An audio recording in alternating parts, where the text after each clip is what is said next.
Morning, you two. It's our next maths lesson. At the beginning of the week, we started looking at number facts, and I showed you using a 10 frame how we could find lots of different facts, not just adding facts to 10, but we also found all of our subtraction facts, didn't we? And I did say to you that if you know all of your number bonds to 10, it will help you with bigger numbers. So today, I'm going to show you how your number bonds to 10 can help you to find your number bonds to 20, the relationship they have together, how they link. Okay, so what I'm going to do is start off with then, so we'll do our number bond to 10 and then I'll show you how to do it to 20. So here, look, if we think about our apples again that we talked about before, I've got 0 bad apples to begin with, but I've got 10 nice, juicy, good apples. Okay, so my two parts to make 10 this time are 0 and 10. So I'm going to write that down on my board. Okay, so I've got 0, add 10. Okay, and if I want to make 20 or find ways of making 20, I've only got this 10 frame. So what could I do to make 20? Well, I could, because these 10 frames are very clever, I could get another 10 frame because 10 plus another 10 we know makes 20. So I'm going to put that together like this, look. So now, if I've still got 0 bad apples, but how many good apples have I got now? I've not just got 10 because I've added another 10. So it's 0 add 20 equals 20. So that's our first factor 20 that we now know because of what we know about 10. So I'm going to write that down on my board as well. And hopefully as we carry on, we'll see a pattern. Okay, there you go. So then what I'm going to do is just like what we did before. Okay, I'm going to go back to my 10 frame and I'm going to turn one of my counters over. So now I've made 10 in a different way. I've got one not so nice apple, a bad apple. So I've got a 1 part to my 10, and then I've got 9 apples that are all still good. Okay, so 1 plus 9 more equals 10 altogether. Okay, so I've got 1 add 9 equals 10. So I've written that down on my board. So what I'm going to do now is if I want to know my number fact now to 20, then all I've got to do is I've got 10 here already. So I'm going to add another 10 on there. Okay, so I've still got my 1 bad apple, but now rather than having 9, just 9 good apples, because I've added that extra 10 to make 20 altogether, I've now not just got 9, I've got 19. So 1 add 19 equals 20. So I'm going to write that down. 1 add 19 equals 20, and I'm going to show you what that looks like on my board, look. So you can see when you've got a 1 part and then a 9 part, it equals 10.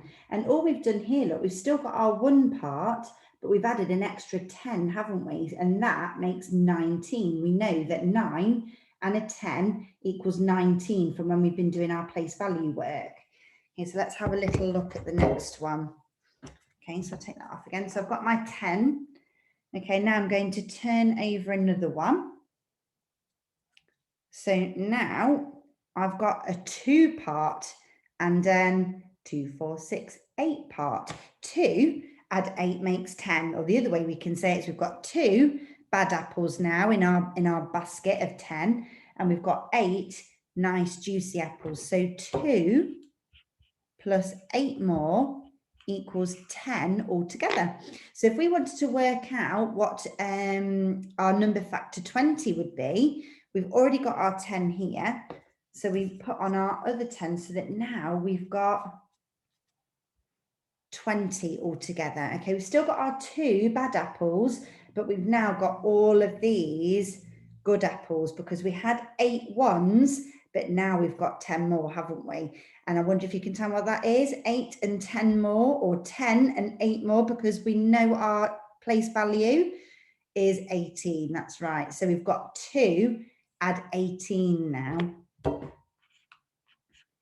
Let me write that down on my board. Okay, so because we know that 2 add 8 equals 10, we know that 2 add 18 equals 20, okay? So let's have a look at another one. Can turn another one over. Okay, so we know that three bad apples plus 1, 2, 3, 4, 5, 6, 7 good apples makes 10 apples altogether. We've got a 3 part and a 7 part, and altogether the whole number is 10. Okay, so I'm going to put down 3 add 7 equals 10. So what number fact is that going to help us with to 20? Because we know that 3 add 7 makes 10, then 3 add what is going to make 20? Okay, we've got our 7, haven't we? And we know that 10 altogether plus another 10 is 20. So we've got 7 and now 10 more. That means that 3 add 17 is going to make 20.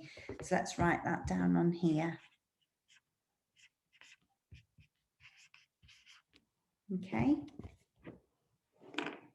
So there you are. So what you can see there now, look, is that we had 3 ones and 7 ones, and that made a 10. Okay. We've still got our 3 ones and our 7 ones, but we've also got this 10 here, haven't we? So 7 and 3 is 10, and that 1 10 is 10, and those 2 10s make 20. And that's how your number facts to 10 are helping you to work out your number facts to 20. And it will actually work for finding out your ways of making 30 and 40 and 50.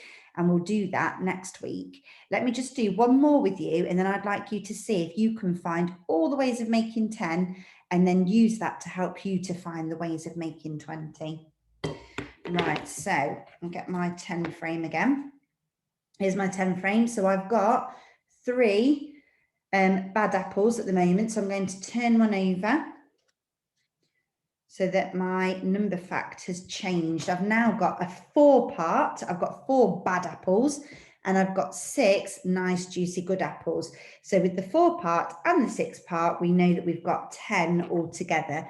So 4 add 6 is another way of making 10. Okay, but now I want to make a 20 fact knowing that. So if I know I've got my 4 bad apples, okay, how many good apples will I have if I have 20 apples altogether? So what I'm going to do is I've got my 10. So I'm going to add on the rest of my 10 frames. So I've got the 20. Okay, so now I've got my 4 good bad apples, but I've got my 6 good apples here, plus the 10 more to make 20. So 10 and 6 is 16. So 4 and 6 is 10, but 4 adds 16 is 20. So I'll write that down on here. So 4 plus 16 equals 20. So let me show you on here again. We'll spot that pattern again. So remember, 4 and 6 equaled 10, didn't it? And that 4 and 6 is still there, but we added another 10 on, didn't we? And that's how it works. So 6 and 4 makes 10, and then another 10 is 20. Okay, so what I want you to have a go at doing now is list all your ways of making 10 on a piece of paper, all the way down. So you follow the pattern all the way down until you get to 10 add 0. So it's all these numbers we have found, still work out the other way round. And when you've done that, I then want you to go back again, and on the other side, just like I've done, I want you to see if you can use that to help you find all of your number facts to 20 as well, okay? And if you want to challenge yourself, what you could even start doing is seeing if you can find all of the subtraction facts as well. I'll give you a little help with that one, just to give you an idea. So here we've got our 10 frames. If I take that off for a moment, so we've got 4 add 6 equals 10. So that means 10, take away our 4 part, will leave us with 6. So that's one subtraction fact. But then we could also start with our 10, but take away our 6 part, and that leaves us with 4. So 10 take away 6 equals 4. And that's what we did on Monday or Tuesday, I think it was. But if I add the 10 so that we've got the 20 fact, okay, so we've got 4, add 16. If we've got 20 and we take away the 4 part, it will leave us with the 16 part. And if we keep the 4 but take away all that 16 part, it will leave us with 4. So 20 take away 16 equals 4. So as I say, if you want to challenge yourself, then you could write down all of the addition and subtraction facts. Okay, I will put some things onto the dojo to help you as well. I'll make you a little 10 frame so that you can use that to help you. Maybe you can put little pebbles or coins or whatever you want to put on it to help you to do like I've just done on the 10 frame. And I'll also put on a missing number challenge for you to have a go at after you've done the 2 activities I've just asked you to do. Okay, good luck everybody. I look forward to seeing your maths work on the dojo. Bye-bye and have a lovely weekend.